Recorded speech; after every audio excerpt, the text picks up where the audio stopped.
నమస్తే తెలుగు బంధువులందరికీ నేను మీ ఆదిత్య మీరు చూస్తున్నారు ఆదిత్యాస్ ట్రావెల్ టేల్స్ జీవితపు ప్రయాణ సమాహారమే ఈ మన ఛానల్ స్ట్రైట్ గా మీరు టైటిల్ లో చూసినట్టుగా పాయింట్ కి వచ్చేస్తాను మనము గత 3 రోజుల కిందట చార్ధామ్ యాత్రకు సంబంధించిన ఒక వీడియోని అయితే చేయడం జరిగింది అయితే ఒక 4-5 రోజుల వ్యవధిలోనే పరిస్థితి ఒక్కసారిగా మారిపోయింది ఆ చేస్తున్న సమయంలో ఎంతో ఉధృతమైన వాతావరణము మన భారతదేశ సరిహద్దుల్లో ఉన్నాయి అదే ఇప్పుడు నిన్న మన భారత ప్రధానమంత్రి నరేంద్ర మోడీ గారి యొక్క స్పీచ్తో మనకు తెలిసొచ్చిన విషయం ఏంటంటే కాల్పుల విరమణకు పాకిస్తాన్ మన ముందుకు కాళ్ళబేరానికి వచ్చింది కాబట్టి కాల్పుల విరమణను మనం చేసుకుంటున్నాము అలాగే మనం ఏదైతే నెరవేర్చాలనుకున్న ఏదైతే ఉందో సంకల్పాన్ని నెరవేర్చుకున్నాం కాబట్టి ఇది ఎవరికి కూడా మంచిది కాదన్న ఉద్దేశంతో ఇంతటికి ఈ యుద్ధానికి బ్రేక్ పడ్డట్టుగా కనిపిస్తోంది అయితే ఇప్పుడు చార్ధామ్ యాత్రకు వెళ్ళాలనుకుంటే ఎందుకంటే చార్ధామ్ యాత్ర అనేది మనకు యమునోత్రితో స్టార్ట్ అయ్యి యమునోత్రి గంగోత్రి కేదార్నాథ్ బద్రీనాథ్లో ముగుస్తుంది ఇది మే నెలలో సాధారణంగా ప్రారంభమై అక్టోబర్ వరకు కొనసాగుతుంది అయితే వెళ్ళేవారు వాయువ్య మార్గంలో అలాగే బస్సులు తీసేవారు బస్సులు అలాగే ట్రైన్లు వెళ్ళేవాళ్ళు ట్రైన్లలో వెళ్తుంటారు అయితే ఈ ఉధృతి ఇప్పుడు తగ్గింది కానీ పాపం నాకు చాలామంది అయితే అడగడం జరిగింది అప్పుడు మేము వెళ్దామనుకున్నాము టికెట్లు ముందే బుక్ చేసుకున్నాం కానీ ఉధృతి ఉండి అలాగే ఈ వెబ్సైట్లలో న్యూస్ ఛానళ్లలో వచ్చిన స్క్రోలింగ్స్ని చూసి మేము వెళ్ళాలనుకునే వాళ్ళం కూడా వెళ్ళలేకపోయాము దీని మీద ఒక క్లారిటీగా ఎవరైనా చెప్తే బాగుంటుందని అంటే ఇప్పుడు సోర్సెస్ కరెక్ట్గా ఉండాలండి ఎందుకంటే ఒక వార్తను మనం నిజానిజాలను తెలుసుకొని చెప్తేనే బాగుంటుందన్న ఒక ఉద్దేశంతో మనం ఈ వీడియోని చేయడం జరుగుతుంది కాబట్టి ఇప్పుడు ఈ 4-5 రోజుల వ్యవధిలో మన తెలుగు రాష్ట్రాల నుండి చార్ధామ్ యాత్రకు వెళ్తున్న వారు మధ్యలో ఉన్న వారికి మనము డైరెక్ట్గా ఫోన్ చేసి మాట్లాడి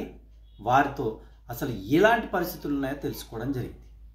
అయితే ఆ సంభాషణ నేను మీకు ఇప్పుడు ఒకసారి వినిపించే ప్రయత్నం చేస్తాను పూర్తిగా కాకపోయినా మీ అందరూ ఎవరైతే వెళ్దామనుకొని ఉన్నారో ఆందోళన తగ్గించే ప్రయత్నంగా ఈ ఆడియోని నేను మీకు ఇప్పుడు వినిపిస్తున్నాను జాగ్రత్తగా వినండి చార్ధామ్ యాత్రలో ఢిల్లీలో ఉన్నాను నేను ఒక 105 మందిని తీసుకెళ్తున్నాను ఎలాంటి అవాంఛనీయ సంఘటనలు కానీ ఎలాంటి కానీ సాఫీగా చార్ధామ్ యాత్ర సాగుతుంది ఎలాంటి ఆర్భాటాలు భయం పడాల్సిన అవసరం లేదు సాఫీగా జరుగుతుంది ఓకే అక్కడ గవర్నమెంట్ దగ్గర నుంచి కూడా ఏం లేదు గవర్నమెంట్ నుంచి ఫుల్ సపోర్టింగ్ ఉంది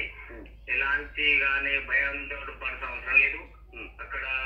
ఏది ఆటంకవాదులు ఎదురు చేస్తున్నది ఆ సర్కిల్ స్థలమే కాదది అది హిమాలయ పర్వతం మొత్తం అడ్డు ఉంటాయి దానికి అసలు వచ్చే ఛాన్సెస్ ఉండవు అటు అది ఇలాంటిది ప్రశాంతమైన వాతావరణం దైవం మంచిగా నడుస్తుంది.